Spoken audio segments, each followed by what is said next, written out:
Hello, everybody. I hope you've been having a good week and a good Saturday.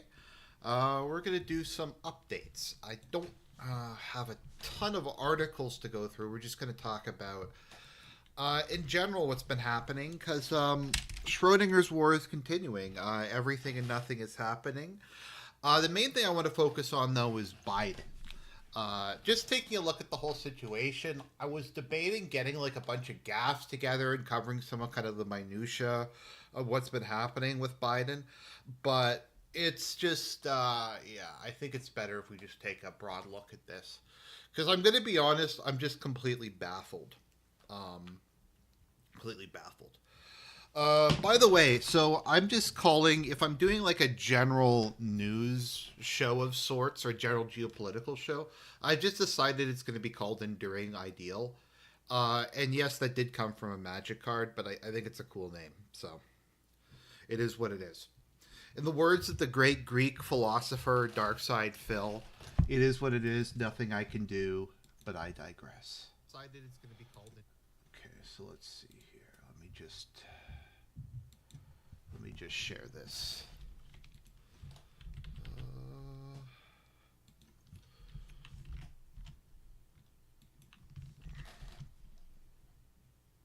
So we'll get to Biden in a minute or two. So expect there's going to be a review later today, maybe tomorrow, about. I'm just gonna. That's just a vitamin. Of Long Legs. I went to see Long Legs last night. I didn't know anything about it. Sometimes I just, if it's like Friday afternoon and it's like, it's been a long week at work. I just like, I want to go see a movie. Let's just see what's playing. And I saw something called Long Legs, and I was like, oh well, that sounds. I've never heard of that before. Let's see how it is. Um,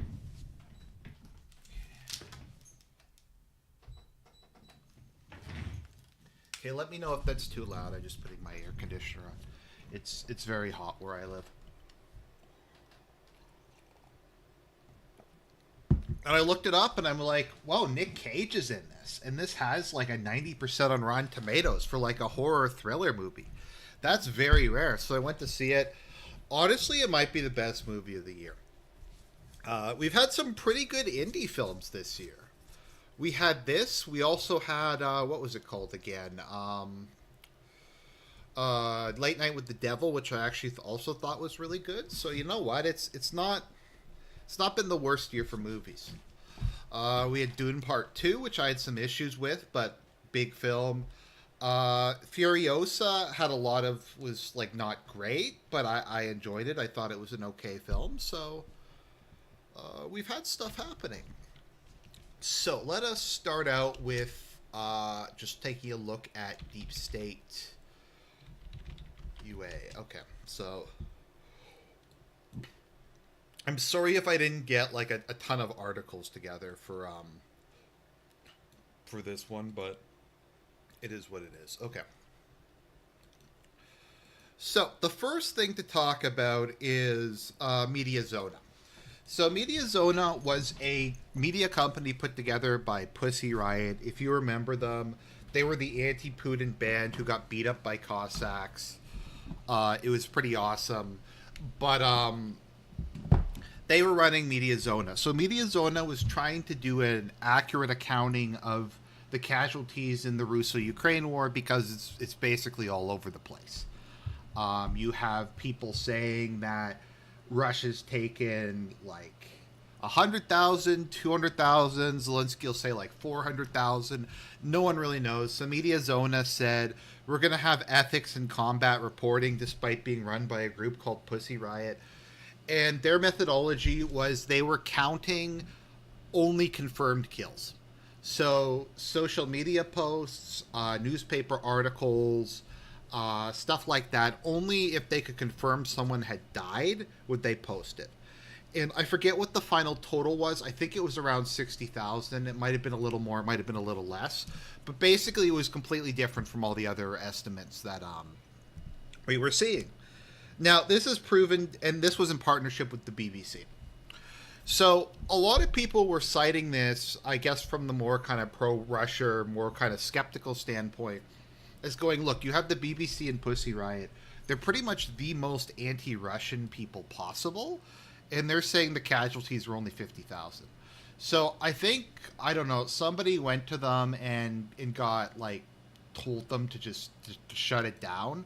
So they've implemented some sort of algorithm, and now they're just predicting rather than counting, and it went up to like 150,000 basically overnight. Where did the other 100,000 casualties come from? I don't know. It's just there. So the only real what I would consider to be accurate count is gone. Now, was the casualties for Russia higher than the 50,000? It probably was. It probably was higher than the 50,000, but that at least gave us a floor. That at least gave us a solid number because those were verified. We know at least 50,000 Russians died. Actually, kind of just random side note, I have sitting on my desk, as you know, I had gone back to Ontario to see my family. I have here a letter from Mr. Harper, actually. My grandfather was involved in the Conservative Party, and when he died, Mr. Harper sent my grandmother a letter. So I have that framed, and I'll put it up on my wall, which is kind of cool. I also have a letter from Churchill. I think my great grandfather was like a fan of his, and he sent him like a poem or something. And Churchill wrote this. It's not big; it's just a couple sentences, but he sent it back. So I have that framed too. So that's kind of cool. Regardless of what you think about them, it's always kind of neat to have that piece of history. But yeah, so that happened with Media Zona. Now let's take a look at what's been going on at the front line. So let me try to give kind of a general overview of the situation. So once again, as I like to say, this is Schrodinger's war, wherein everything's happening and nothing is happening. Russia is completely and totally pounding the Ukrainian army. They're just firing glide bombs, drones, missiles, artillery, all kinds of stuff. The advantage in firepower by this point in time is just overwhelming. The thing is, prior to Media Zona changing their methodology, the Russian casualties per day were actually going down. As they got more and more of a firepower advantage, and Ukraine had less and less in terms of firepower. So, if we look at it, we can see that there's been advances pretty much all across the front line towards Kupiansk. Once again, it does look like they're trying to come up with some sort of a salient here. We have the aftermath of... I always forget what this is. If it's... Yeah, like we have... Is this... Yeah, the aftermath of Avdiivka. Once again, they're just pushing in all directions. It's looking like there's going to be a salient there, and Ukraine's going to get cut off again. We have just... Basically, the entire front line is... Russia is pushing. And once again, we still have this slow, grinding, minimal risks... focus entirely on firepower, not really doing that much in the way of frontal assaults. I know we hear about meat waves and stuff like that, but from my understanding, I don't know how many actual videos of that there are in a war when everything's on video. Now, that did happen during Bakhmut. That was largely because of Prigozhin, though. And that was the main time that Russia used convicts. I don't think the practice is very widely done now.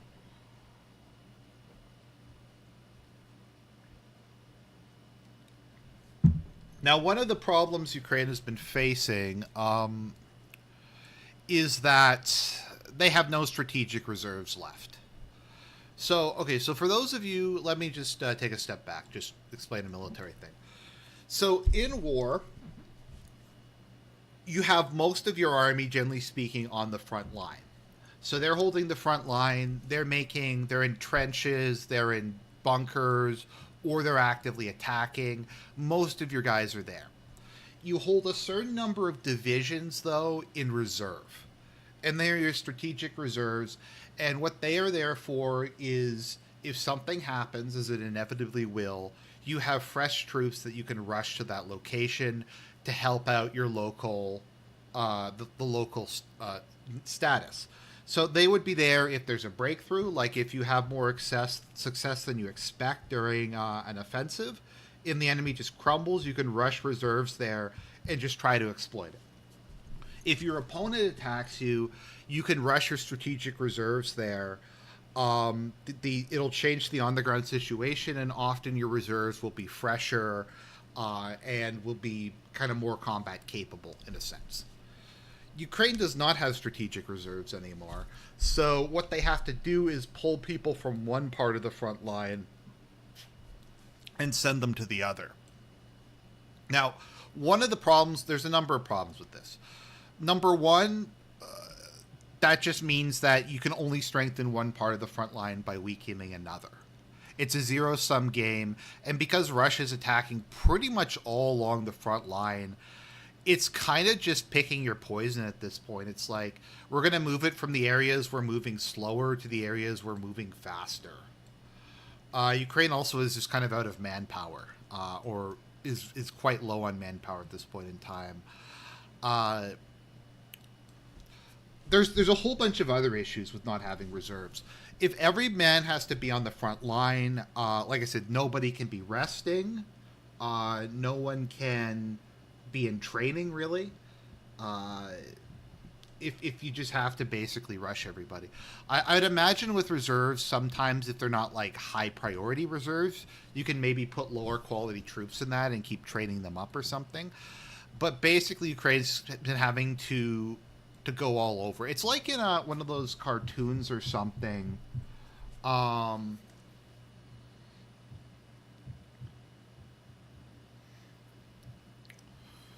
Where like or something, or there's like the water tank or whatever, or the fuel tank that's under pressure, and they're trying to plug the holes, but more and more holes keep coming up, and stuff like that. There's also the ongoing issue that they aren't allowed to retreat. There was recently like the counteroffensive 4.0. Constantine, do you know where the counteroffensive was? Because Ukraine launched one in preparation for the NATO conference. Was that in Kharkov region, or was that in I forget where it was? But Ukraine recently launched a counterattack, and it was just a complete disaster. So they, as I've said, and I said this after the Ukrainian counteroffensive, that Ukraine had permanently lost the strategic initiative, and they no longer had the ability to launch major offensive operations. So far, that seems to be true. Now, I forget where it was, but they launched a minor one, and they committed their remaining aircraft to it. It was in Kharkov. Okay. I think it was in Volshanks. Yeah, Volshanks.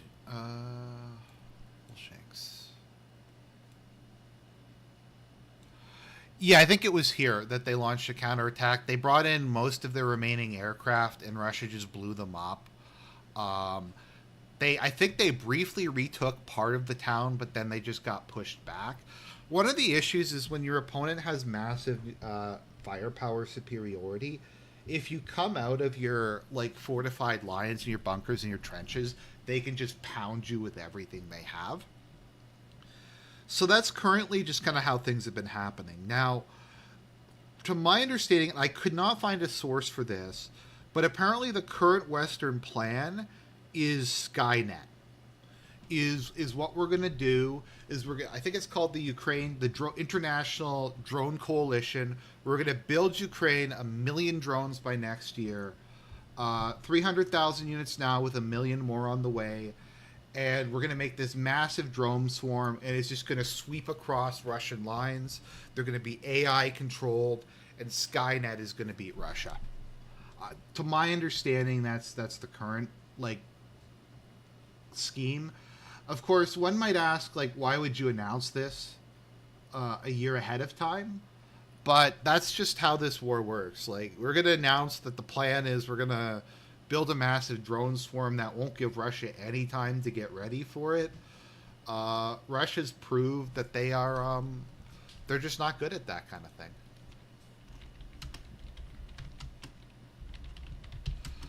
I'm gonna see if I can get. So I've been trying to get. There's an article I've been trying to read, but it's behind a fucking paywall. Let's see here. Ben Hodges, Financial Times, weapons work.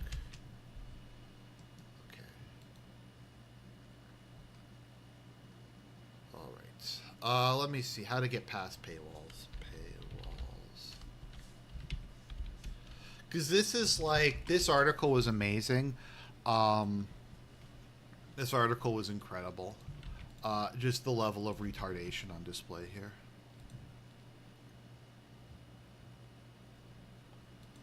Okay.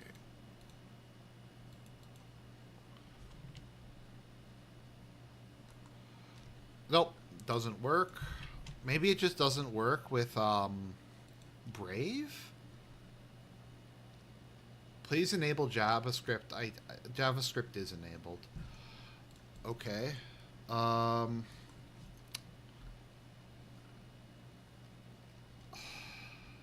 It's not going to work here either, but I'll give it a try.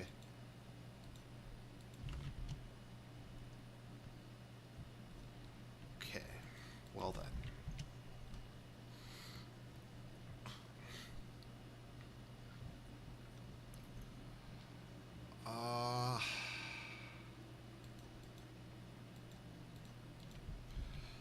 See, this is so. My new theory is if if whoever will not, if news sites will put everything behind a paywall, I think it's justifiable to just make up whatever you think is behind the paywall. Because democracy dies behind a paywall. So I don't really know what I'm supposed to do. The ad block things are not working.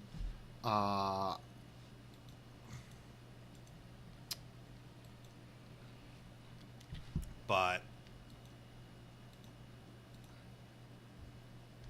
yeah, democracy. So we're just going to assume, we're just going to make up what this says because so basically, from my understanding, because I've tried to get past this, it's just not working in either Chrome or I tried Internet Archive, it didn't work. But basically the gist of the article was that we didn't expect the Russians to be able to counter anything we did, and we completely we just figured that the Russians would fight in the exact same way as the Taliban and Iraqi army and Somalis and everyone else we fought for the last 20 years. And we made all our assumptions based on that. And the fact that the Russians have electronic warfare and drones of their own and stuff like that is just something we hadn't even really considered. So that is the, yeah, that's what we have. Let me just, while we're talking, let me just see.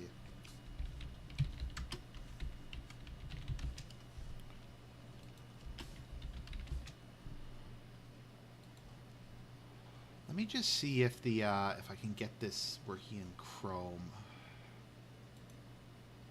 Oh no, that's Firefox. I don't want the Firefox one. I want the Chrome one.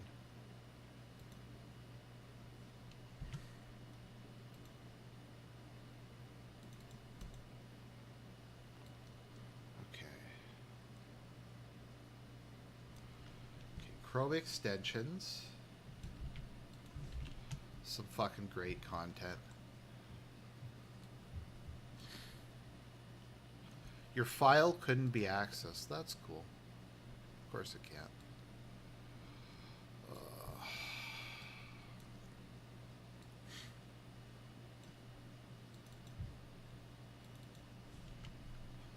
Democracy dies behind a paywall.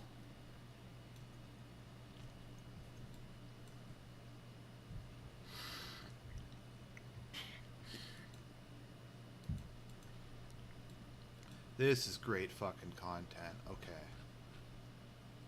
Alright, let's see if that works. Okay. Is this going to allow me to get... I'm trying to have ethics in journalism here, but it's not easy. It's not easy to have ethics in journalism when I can't use any journalistic materials. Okay, well, I'm just going to use journalistic standards. So basically, according to an anonymous source, yeah, that's what they said. They said they didn't have any idea that Russia would be able to counter anything. So that whole situation is going bad. We have had a couple people go down to the Zelensky curse. So the Zelensky curse is something that Alex Christoforou came up with, and basically it's everybody who was the most hardcore supporter of Zelensky has been destroyed. Their political career has crashed and burned. And we've had Schultz, Macron, Rishi Sunak, Boris Johnson. I'm trying to think who else there is. The Law and Justice Party in Poland, whatever the government was, I think in Italy, who supported Ukraine. If you just go through it, there's a whole bunch. Gesto. Basically, if you hug Zelensky, it's the kiss of death. It's the kiss of death. The Zelensky curse will take you down. So, that being said, let's talk about Darkside Brandon. Joe Brandon himself. Because I'm going to be honest, I've been trying to puzzle this one out. And I don't get it. So, they've been trying to get Darkside Brandon to step down ever since the debate. I did a video on this. It is the single quickest flip of the media narrative I think I've ever seen in my lifetime. It's actually, I can't really think of one that's more than that. To be perfectly honest, like an hour before, like a day before, we had. Let me see if I can find this. The cheap fake.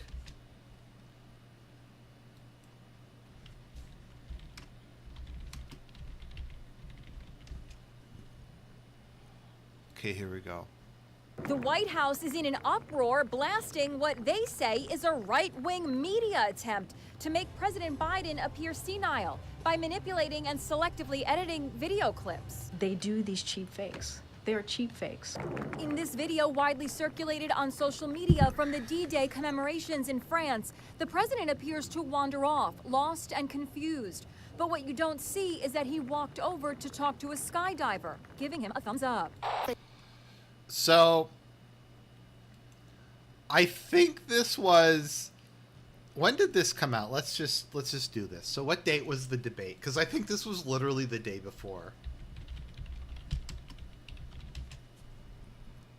I'm just trying to find what the date was. Okay, this was June 26th. Okay, so this wasn't the day before. This was a week before. A bit over a week before. And this is what they said. This aged well, not even 2 weeks later. Where's the unedited footage?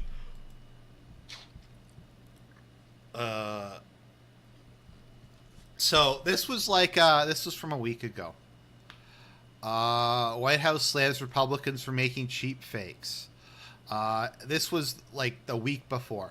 And now afterwards you have basically everybody coming out and attacking Biden and saying Biden has to step down. Biden is unfit to be president. You have celebrities, you have members of the Democratic Party, you have the entirety of the media who overnight just snaked on him.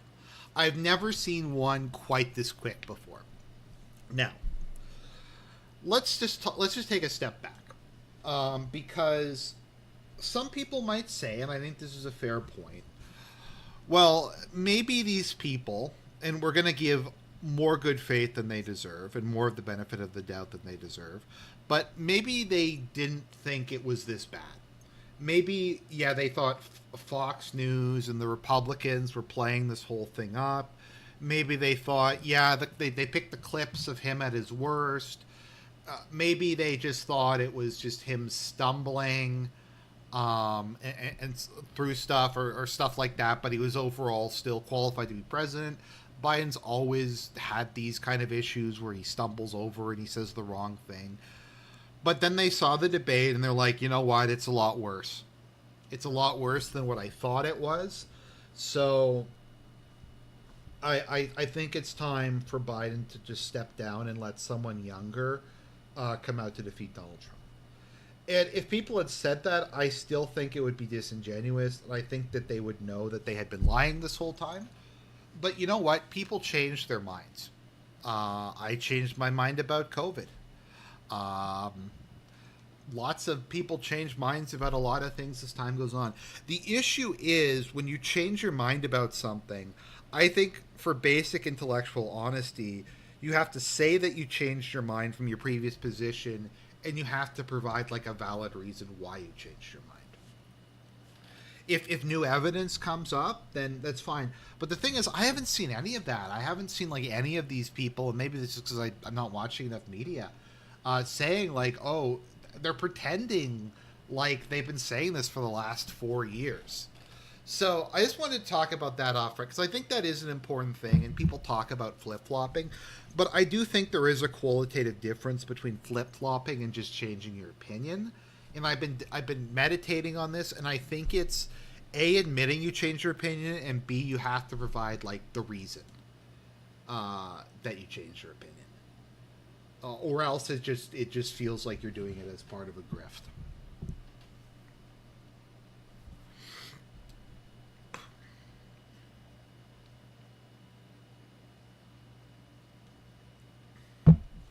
I'm not talking about just to reference what Anon is saying. I'm not talking about the average person. I'm talking about like the pundits, all these people on the media, Anderson Cooper, whoever you want to go through, who have been saying for the last 4 years that Biden is 100% capable of running for president, and you're insane. That you're crazy if you don't think that. You're mentally ill. You're delusional. Dark Side Brandon is just as sharp as he's always been. In fact, he's smarter. He failed in the debate because he was overprepared. That's what wound up happening. So Biden was going to have a redemption arc, though. He was trying. He was trying really hard. He was going to have his redemption arc at the NATO conference. People were going to come out in force to support their man, and Darkside Brandon was going to have his comeback. So that was the plan, but the NATO conference proved to be a total disaster. So let's see if I can find some clips for this, because it's let's see here. Okay, Biden introduces.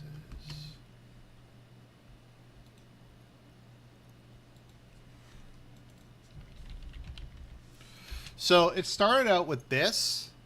I've said before, Russia will not prevail in this war. Ukraine will prevail in this war. And we'll stand with them every single step of the way. That's what the compact says, loudly and clearly. And now I want to hand it over to the president of Ukraine, who has as much courage as he has determination. Ladies and gentlemen, President Putin. President Putin. You can beat President Putin. President Zelensky. I'm so focused on beating Putin, we got to worry about it. Anyway, Mr. President, I'm better. You are a hell of a lot better. So that was number one. Now, if you go to Will Stencil's Twitter, I will give Will Stencil credit. He is standing by his man. Joe Biden is his man. Joe Biden is the love of Will Stencil's life. And he is calling out the media. He's saying that this is all fake news. He said this is like, people misspeak. And to be fair, people misspeak all the time. Like, I know just an example that comes to mind. When Serp was doing one of his videos about the Korean War, he mixed up North and South Vietnam and North and South Korea a couple times. And that's something that's very easy to do. because you have two things that are similar and you're talking about it and you go back and forth. And I do see if people are doing election videos, sometimes they'll say Trump instead of Biden, and sometimes they'll say Democrat instead of Republican. But like that's a normal thing. And occasionally just misstating a word or fumbling over a word is like, that's normal, and I'm generally willing to give people a pass. But with Biden, this is every single day. Multiple ones. And it's not just like a misspoken word. It's like him talking about people who are dead. Him talking to, like, I don't know, just staring off into space. We had the other good one. Kamala Biden introduces Kamala as Trump. I admit I've blocked Project Liberal because it just made me so angry. It was just too much to watch.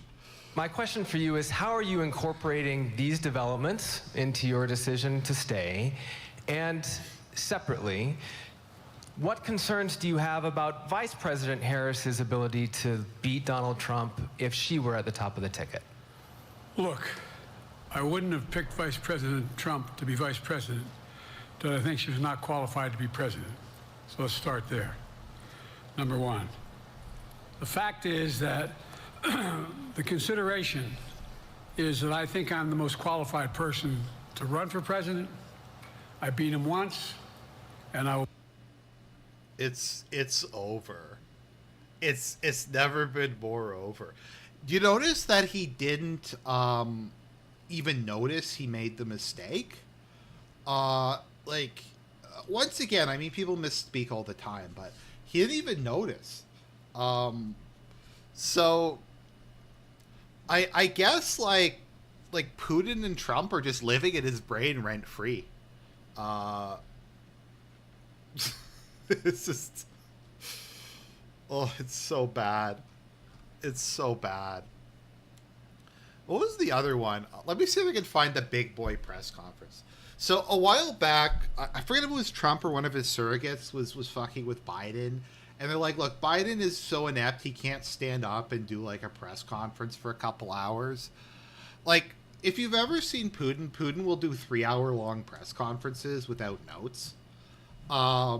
Where he'll give like elaborate answers. Like, you can say what you will about Putin, but the guy is definitely smart and knows what he's doing and is actively interested in stuff. Like, he will, like I said, like, you can see this during the Tucker interview. He knows what he's talking about. He can ramble. He can bring up stuff that maybe isn't super relevant. But Biden can't do like a hour-long press conference. So then the argument was, well, FDR couldn't stand up during press conferences. I think he could, actually. So he had like, I don't know what they'd be called, braces that let him do it. But does anyone really question that FDR was not mentally there?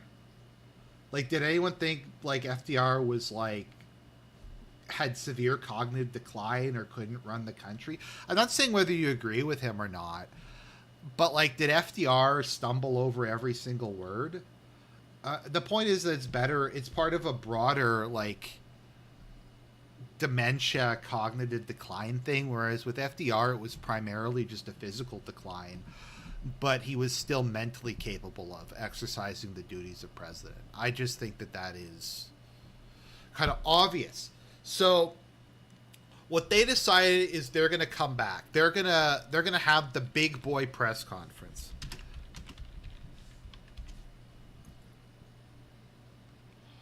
Let's see if I can find it. So they announced that it was going to be a big boy press conference. Let me see if I can find this. President Biden's political future could show Mr. Biden's more from today, meaning the president will face extensive to grow stronger and closer, and all the sure. So a former House Speaker today suggests Congress, including a senator now, to keep the rest on board. And I'm all in on Joe Biden. But to make matters worse for the president, actor George Clooney, who just last month hosted a glitzy Who cares? It's devastating to big. He was the. We're seeing it with Hollywood. We've seen it with. I'm trying to find it. Let me see if I can look this up. But they said we're going to have a big boy press conference. Just seeing if I can find the clip.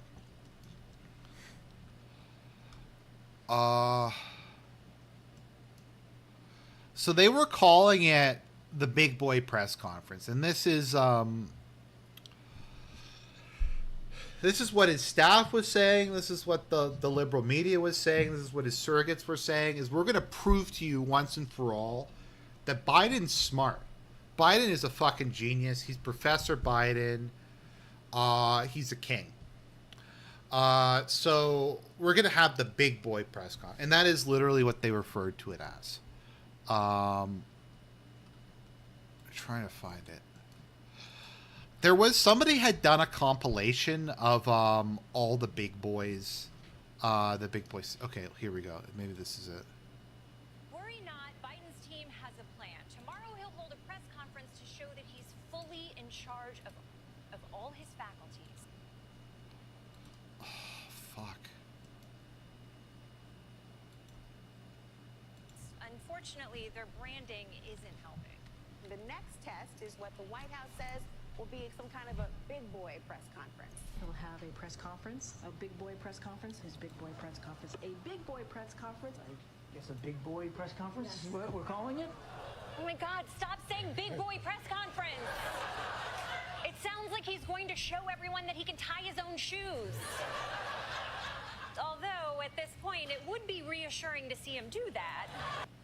And this is the Daily Show, and this is just how much of a snake these people are. But if you're getting to the point where the leader of your country has to do a big boy press conference to prove that he's not on Mars, that's not a good sign.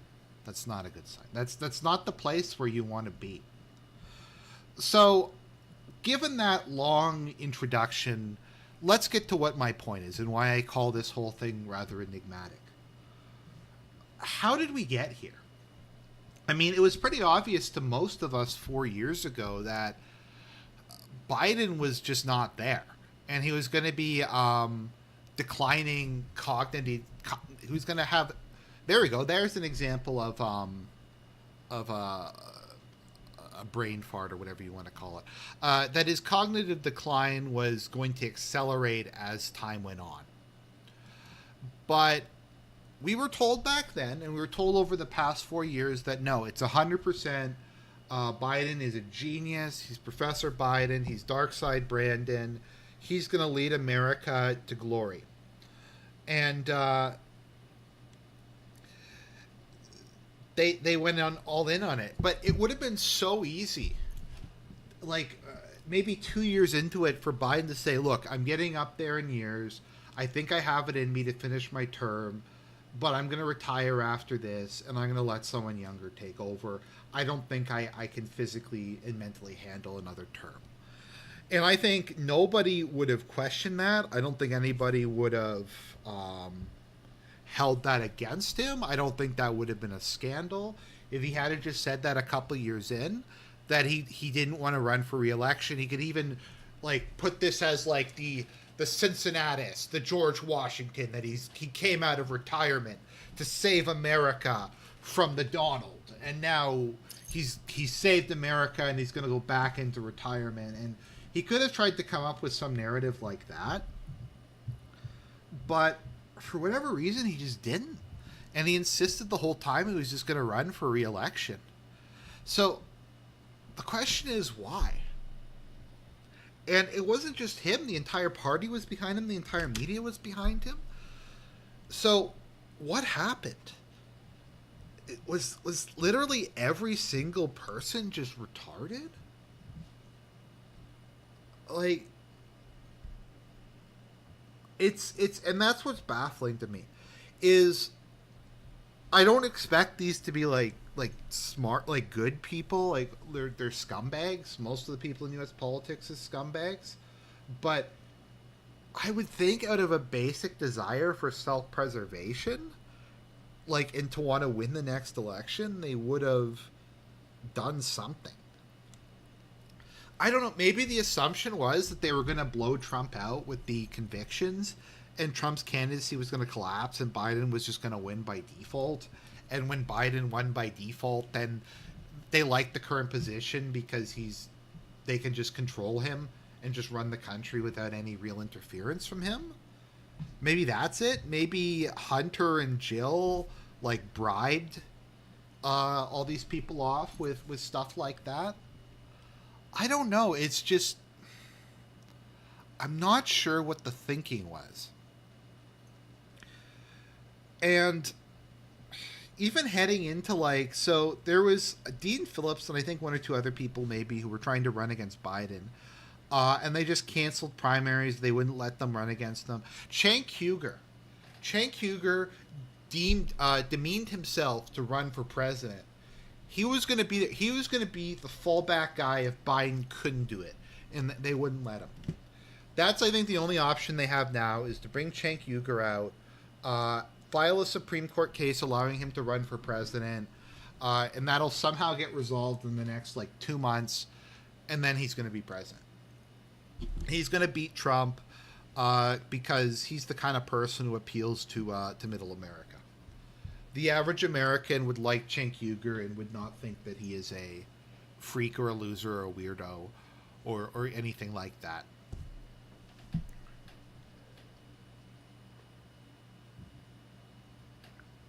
So we've got into the current situation, and the current situation, in my opinion, the Democrats have probably 4 options. Number one, which is the one I think they're going to have to do, is just run Biden.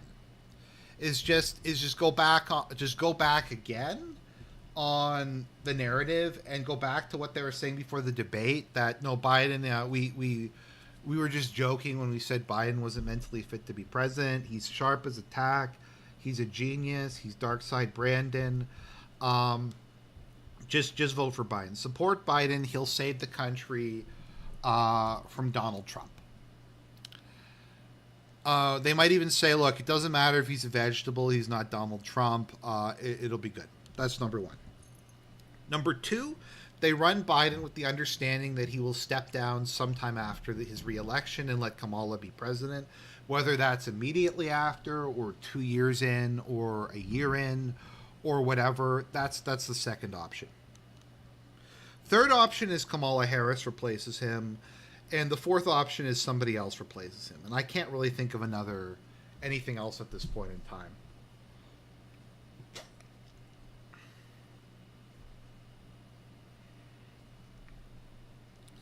The problem I've seen... Okay, so there's a couple issues, and I've had trouble finding specific details. So, number one, super PAC donations I don't think have to be spent on the candidate, but campaign donations have to. If Biden was to bow out, he would have to forfeit all the money that he's raised so far. That would all go away. I think if Kamala takes over, she can keep the money. I mean, this is, once again, America, so it doesn't really matter what the actual law said. They'll just bribe some judge to say that they can do it. But that is a possibility. That will at least take more effort to get the money to whoever the next candidate is. It's not an insignificant amount of money. Trump, I think, has massively outraised him now because of the mugshot and the conviction. Trump, I think, raised more than Biden had in the entire election cycle in a couple days after the document conviction thing. His website literally melted down. And a significant proportion of the people who donated money were people who hadn't donated money before, and they just donated money because it was retarded. So that is that's number one. Number two, I think there's a deadline, and if somebody knows this, please post in the chat. I think there's a deadline to have your name on ballots in states. And I think in some states that's very, very soon. It might be, I'm not sure if it's before the convention or immediately after the convention. I heard that Wisconsin was coming up in a week or two. So if they don't select him as their nominee and put him on the ticket in Wisconsin, then no one, it's not going to be running in Wisconsin. And they can't lose Wisconsin. Wisconsin's like one of the most important states. And I don't know about the other swing states, but imagine if like they couldn't get his name on the ballot in Pennsylvania or Georgia or Arizona or Nevada or another really important state. Who knows? Maybe even one of those blue states that's trending red, like New Jersey or Virginia or something. And it's a clusterfuck. That could happen. Also, how can they really have any sort of national campaign when Biden is like facing massive leadership challenges and everyone's trying to stab him in the back? Biden's also been pretty recalcitrant that he's not going to step down. He's going to keep going. So they're probably, if they're going to get rid of him, they're going to have to. Is it the 24th Amendment? Let me just look. I forget which amendment it is. 24th.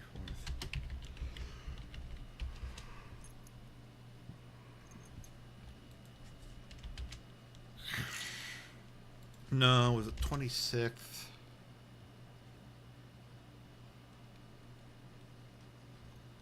28th. I'm trying to find it. Amend 25th. Thank you.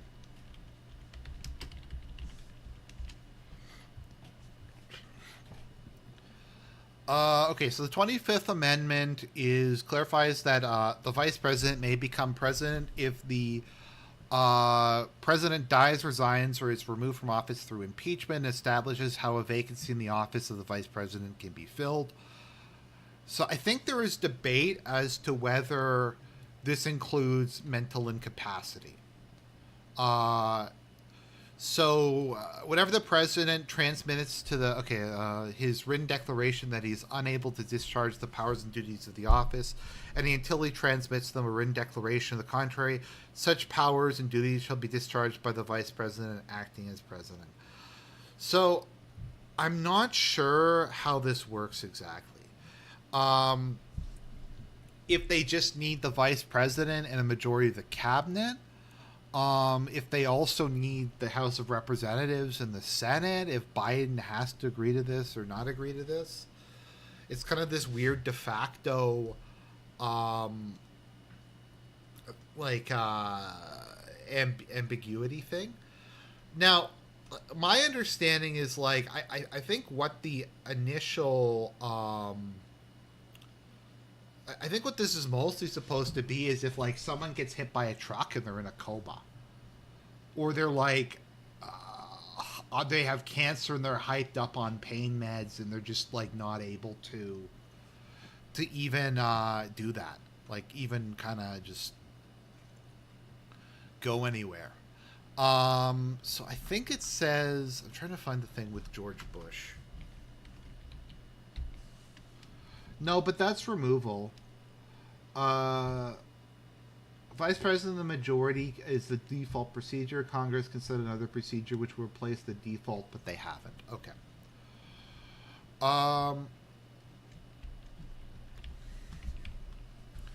So it's been invoked a couple of times when presidents were undergoing colonoscopies or I guess other surgical procedures. I guess the idea being that if they died or they had some sort of other issue or nuclear war broke out while they were unable to respond, then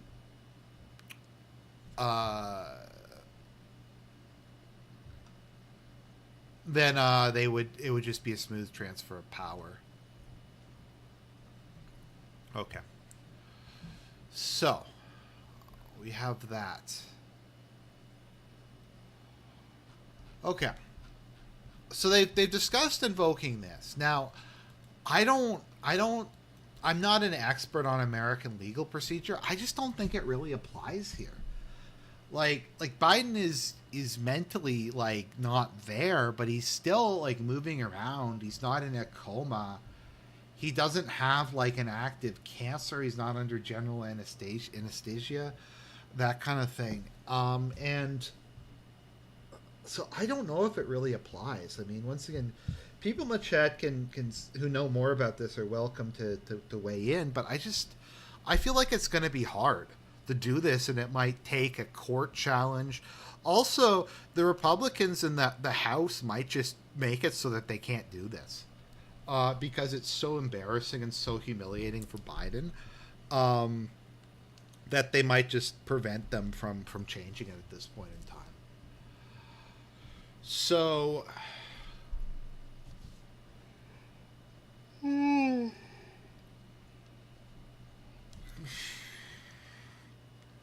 was I seeing here? So I don't know how they're going to remove him. Now, I think, let's look at the Democratic convention. Okay, Democratic convention.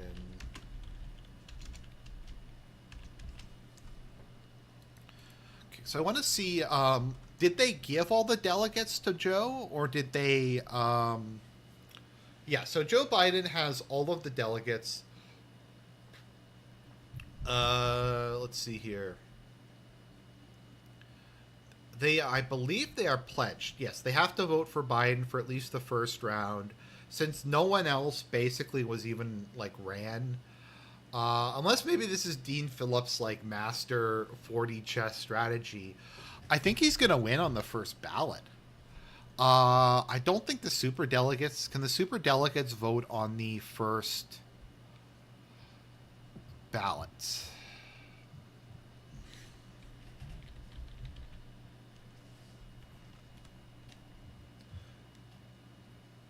No, they can't vote on the first ballot. So...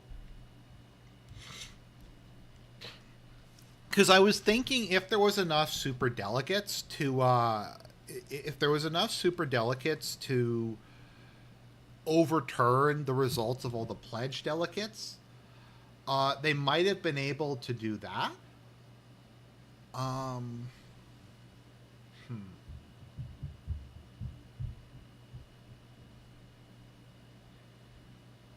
Okay, sorry, let me just rephrase that. So, there are 3,900 delegates who are pledged to vote for Biden. My understanding is they have to vote that way. There's not going to be a single round of voting because there's no way he's not going to get a supermajority that he needs. I was thinking if there was enough superdelegates, maybe if every single superdelegate voted against Biden, that would be enough. But they can't even vote on the first round. So I'm not entirely sure how they're going to even like do this. Unless they figure out some way to disqualify him, he's just going to instantly win. It's not like he has a plurality of the delegates. It's not like there might be a second round and then the superdelegates can come in. It just, I don't see how it's going to, how it's even going to happen. I don't know. People in chat, let me know what you think. Do you... is there any way for them to do it? Is there any way for them to the superdelegates? Or to overthrow Biden? Maybe they'll come up with some kind of legal loophole or something like that. I like how Nikki Haley won DC and Vermont. And those were like... that was her big win. That she won DC. That was her success story, is she won, like, the swamp. The swamp literally voted for her. Let's see here. Okay, so. There is also the schizo option. There's also the schizo option. Which is not going to happen, but honestly I think is the smartest thing they could do. They could go to... they could go to RFK and come crawling back to him and go, look, man, I know we fucked with you. We destroyed your attempt to run for office. We called you insane. We had the media smear you. We wouldn't let you have a fair fight against Biden, but you're our last hope. Help us, RFK. You're our only hope. Because he is on the ballot, I think, in every state at this point in time. So he's on the ballot, so he should be able to... So if they just endorsed him as their candidate, I think that would still work. But would RFK even do that? Would RFK even agree with that, or would he just tell him to fuck off? Like, that seems possible to me.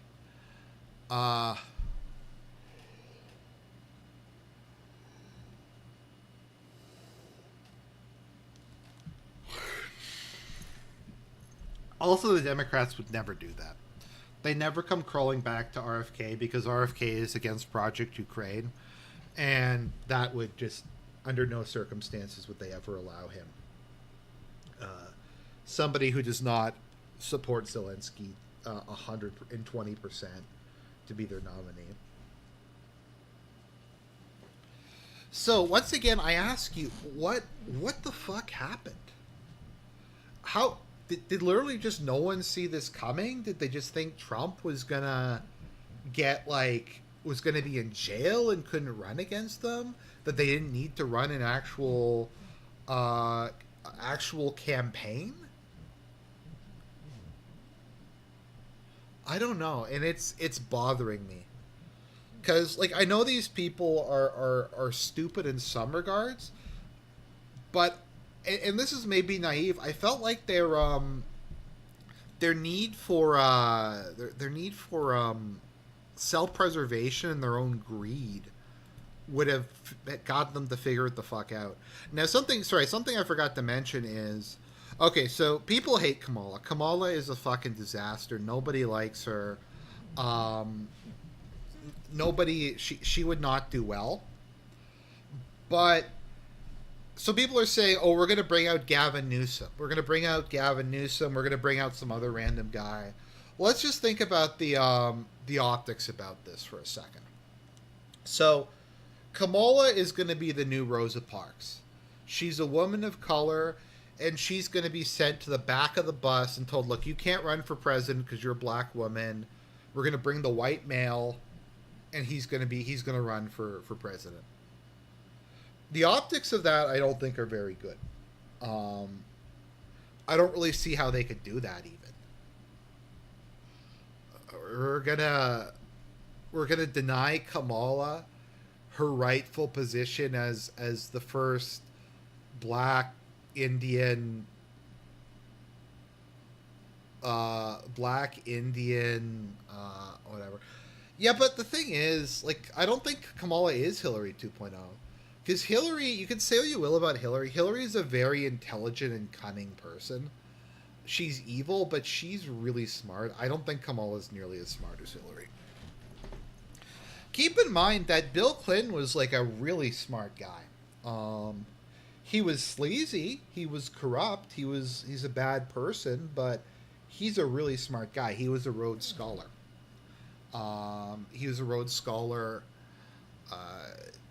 He was a very smooth political operator. He had a successful time in office. Hillary, likewise, she was repulsive and people hated her, but I never got the impression that she was dumb or incapable. It's just that she was capable of doing really shitty things to the country.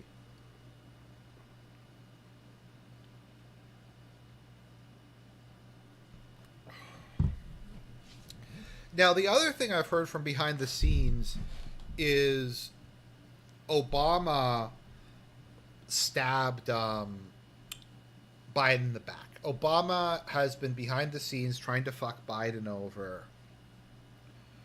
Biden is behind the scenes trying to fuck Biden over. Obama's withdrawn his support, and he's trying to get the party to felt Biden, to kick him out of office, to get him removed. Which, once again, I mean, it's... Part of me feels a bit bad for Biden. Or, no, I don't feel bad for Biden. I just feel disgust from all these fucking parasites.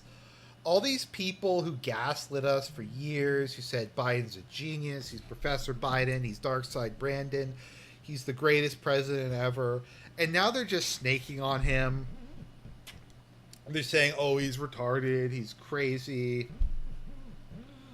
All that kind of stuff. And I don't know, it's got to be hard if, like, people who you thought were your friends are doing that to you. Like, that's a big thing with the whole Russo-Ukraine war that I think people can't underestimate, is that Putin, perhaps naively, thought that Angela Merkel was his friend. He actually liked her. I think they sent each other Christmas presents. He legitimately, perhaps naively, thought that Angela Merkel was his friend. And when Angela Merkel came out and said, oh, I was just pretending to negotiate with him in order to screw him over and get him to withdraw from Kiev and give us time to rush more weapons there, that personally really devastated him.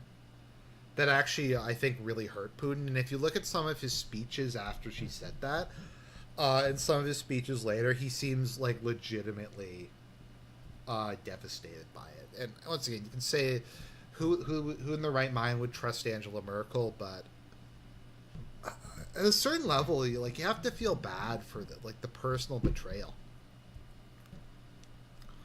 Also, with regards to Obama, running like a mob boss from behind the scenes. Ugh, Obama. But it's a mess. It's a mess. From what I heard, Orban said to Die Welt that if Angela Merkel remained in power, the Ukraine war would not have happened. Hillary had an appeal to women in the 90s, but as she aged, she got kind of worse. But because the Clinton family is firmly in charge of the Dems, they're stuck with her.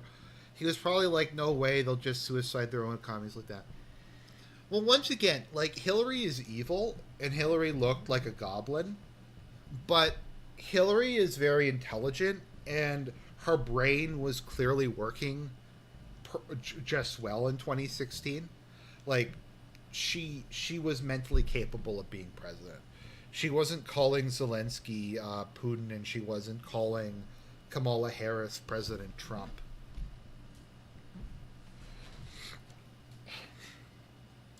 So slight side note, because I think this is very important point to make. So I don't know if you guys watch Lotus Eaters at all. Lotus Eaters is the kind of news network that Sargon of Akkad, aka Carl Benjamin-ish, has set up, and they have a most of it is like a member thing, but they have a podcast on YouTube, and it's really good. And I just want to say, and I've been saying this for a while, I love the Sargon redemption arc. The Sargon redemption arc is like the biggest white pill, because he's gotten so much better, not just ideologically, but personally. He seems a lot happier. He seems a lot more stable. He's a lot, cleaner. He just... It seems like he turned his life around. I mean, his life was never as bad as a lot of the people in online politics. But,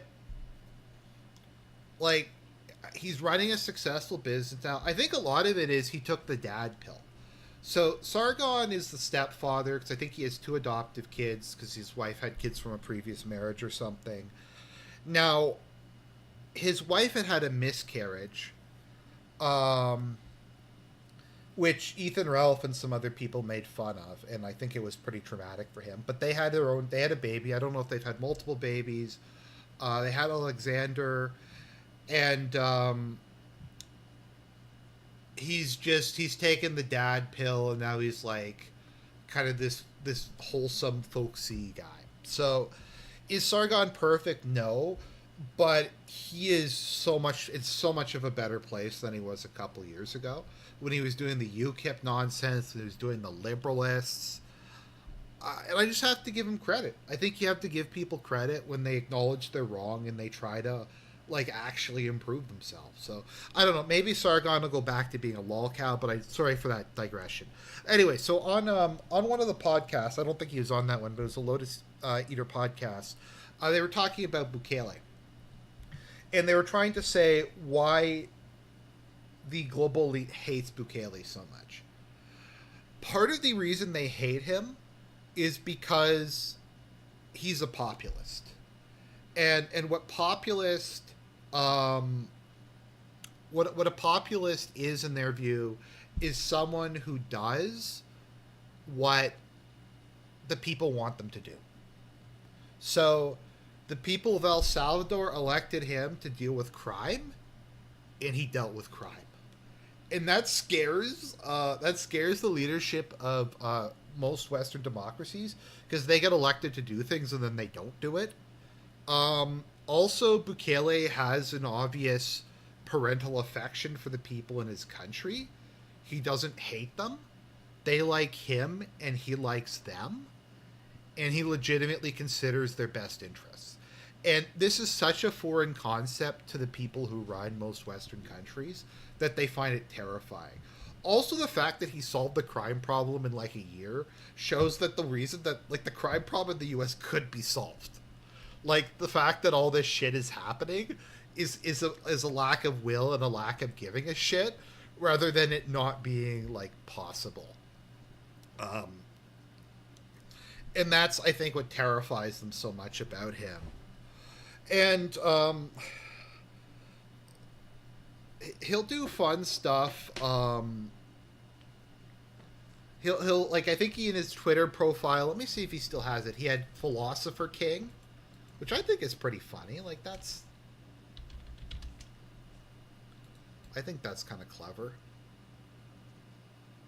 Oh, okay. I don't really want to. Okay, well, I don't want to sign in at the moment. But yeah, he had Philosopher King. At one point, he had World's Coolest Dictator. Something he's doing that I hadn't heard is, so El Salvador is buying 1 Bitcoin a day until they aren't able to buy one anymore. So they now have a national Bitcoin reserve. Apparently, they've made a lot of money off of it, actually. So, but like, that's why people are afraid of. That's part of the reason why they're afraid of him, because he just did what, like, people wanted. People wanted him to solve these problems, and he did. Okay, let's see here.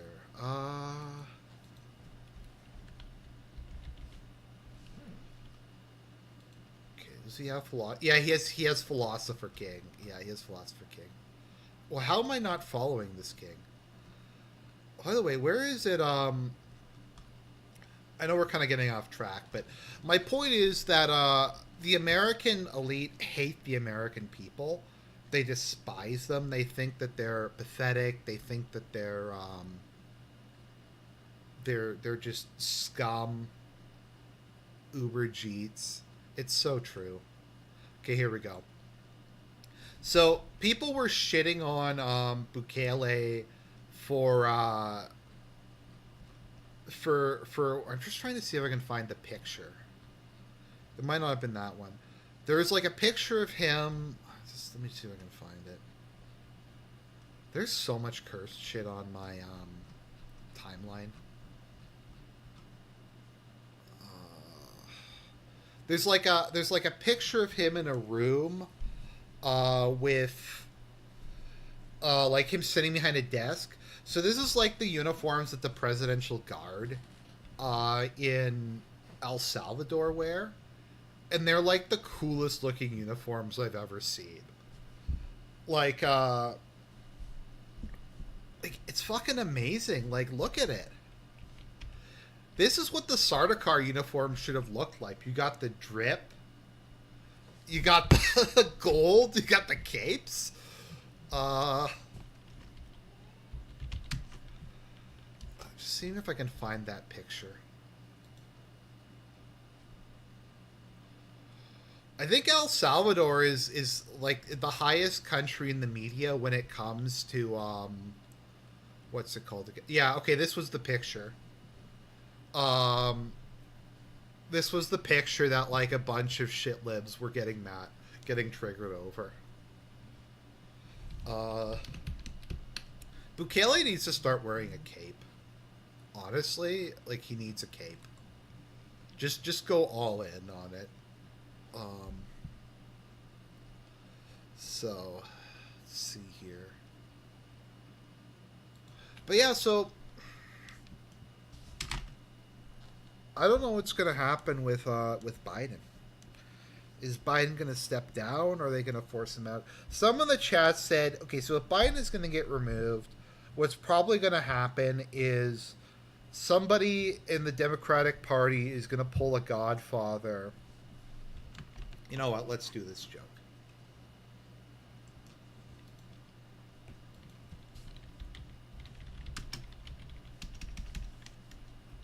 Let's do this joke.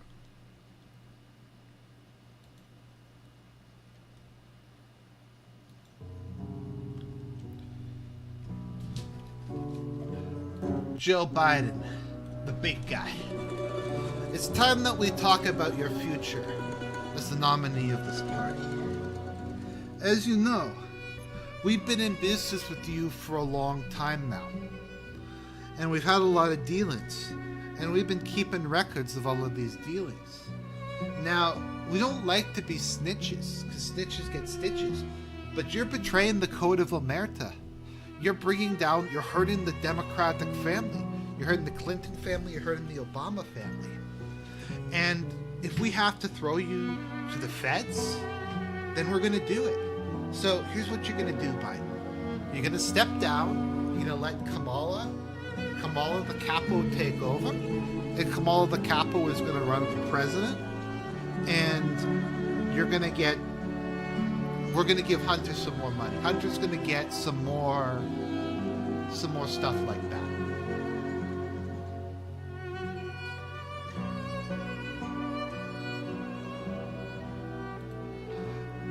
So you got to do that, Biden. Hunter will get some more contracts in Ukraine. Jill Biden will get another doctorate, and all this stuff is going to happen. Now, if you decide to not do that, if you decide to not step down, then Hunter is going to have a little accident. Hunter is going to die of an overdose, or he's going to shoot himself in the head. And you and I both know that's probably going to happen anyways, so no one's going to question it. Maybe Jill's going to slip down the stairs.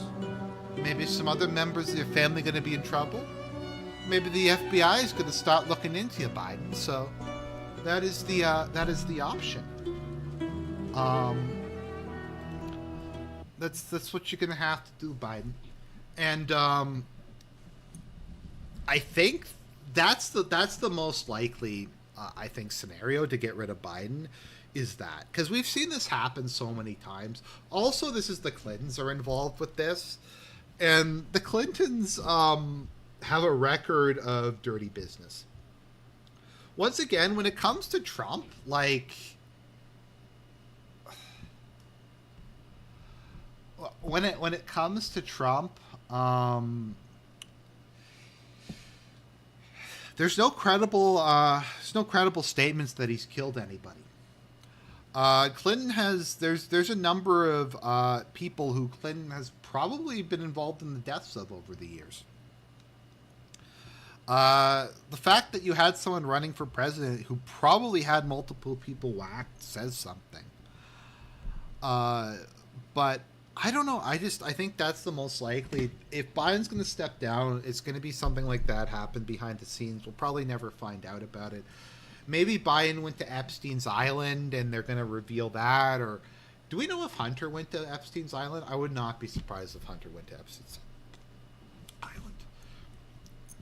Now, it would be funny if Hunter died of an overdose before they could stage him dying of an overdose.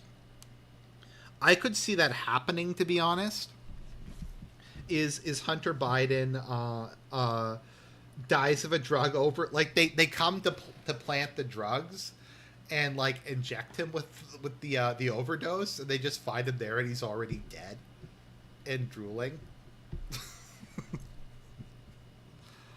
Or something like that. Or they could just fake, or Hunter is just playing Russian roulette with an automatic, and he shoots himself in the head. Like, I could see all these things happening. So they wouldn't even really have to stage it. So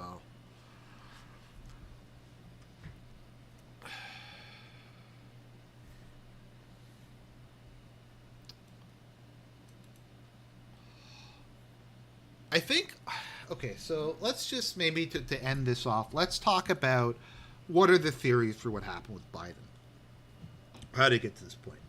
Theory number one, people are so they were so high off of Project Ukraine that they just didn't care about anything else. That they were so obsessed with beating the Putin, they were so obsessed with giving the MIC money and stuff like that, they just didn't think about the future. The goal was just to keep the gravy train going as long as possible, and they really didn't put that much thought into the 2024 election. And maybe their greed was so great, they're like, look, Biden's a vegetable, but we're going to get him to run for re-election. Re-election because he's going to give us the most money. And this is just a pure cash grab. This is just pure greed. It's a grift. And all the people involved would rather run Biden and lose the election than have their grift be taken away. So that's option number one. Option number two is most of the people involved in this are actually retarded, and they're actually that dumb, and they believed the media when they said that Biden was mentally fit, and they're genuinely surprised. Like, they're genuinely surprised when they saw the debate, when the liberal media gave them a chance to go after Biden. I'm not just thinking about the average person, I'm talking about the elites. They saw that the New York Times gave them permission to shit on Biden, and so they just decided to start shitting on Biden. That is option number two. Option number three is they just thought Trump was not going to be a threat. These are not mutually exclusive, by the way. They vastly underestimated Trump. They thought that they believed their own narrative about Jan 6. They thought no one's going to vote for a felon. We're going to get Trump convicted on the bullshit, falsifying business record, whatever the fuck it is, that no one even knows about. No one can even explain. And we're going to do that. And,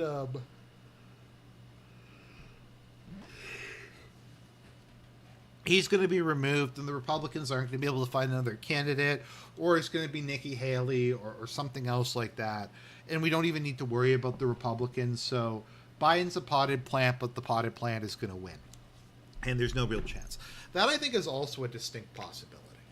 That they just thought that Trump was so incompetent or was just going to be in jail, and that Biden was just going to cruise to re-election without any opposition. They might have also thought that they could just manage the situation and hide how bad Biden was doing.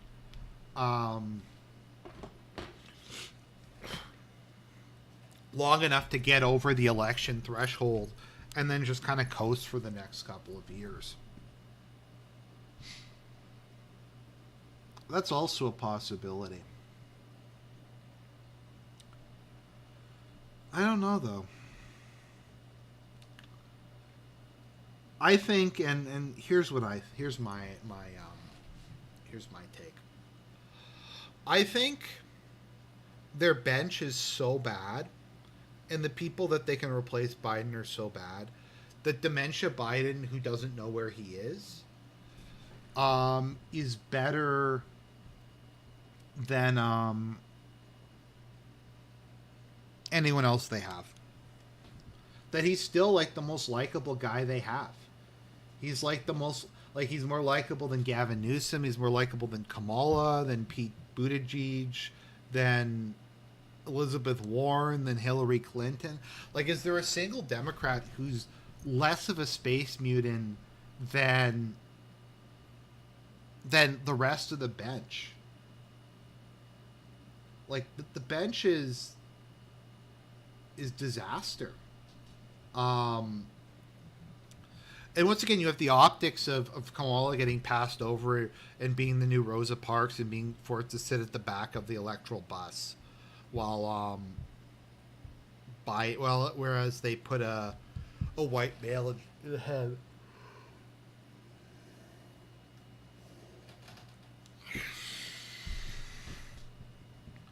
I'm going to be honest. I think that's the reason. I think ultimately that's the reason that they were aware of this, but they just felt that Biden was their best choice. and they never really seriously considered everybody else because of how bad the rest of the bench was. I don't know if that's naive. I don't know if that's it. I feel like, though, like, they didn't realize it was this bad. They thought it was really bad, but they're like, look, people kind of like Biden. Biden is the Boogie 2988 of politics. He's the Mr. Rogers of politics. We just need to get him across that finish line. We just need to gaslight the public for a couple more months, and we will be able to get through this. But they weren't able to get through it. And now the whole thing is just collapsing. So that's my theory. Anyways, that's it for the show today. A review of Long Legs will be out later today or tomorrow. God